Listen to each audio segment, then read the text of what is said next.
How to pay with Paysafecard on Epic Games. Hello everyone, welcome back to the channel, and in this video I'm going to show you how you will be able to pay with your Paysafecard in your Epic Games.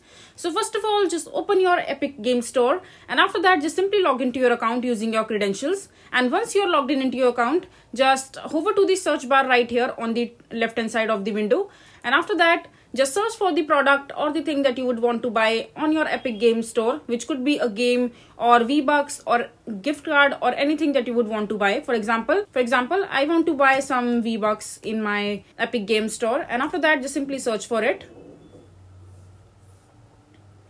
And once you're there, just select the one that you would want to buy. I'm choosing this much. And after that, just simply put that product into your cart. Or you can click on buy now right here. Just simply tap on it.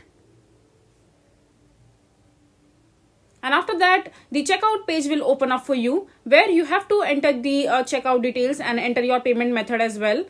Now, all you have to do is just open your Paysafe app, and after that, just open your Paysafecard and keep handy your Paysafecard with you.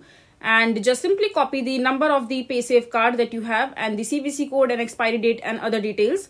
Just keep handy the details with you, and after that just come back to your Epic Game Store, and under the credit card option just simply tap on it. And now just simply enter your Paysafecard number right here and the expiration date, CVC code and the state, and after that just simply save that detail and click on place order. And this way you will be able to use your Paysafecard in your Epic Game Store to buy something. So I hope you find this video to be helpful. So that is it for this video. If you find this video to be helpful, make sure to hit that like button and don't forget to subscribe to our channel for more such informative videos, and I'll see you the next time.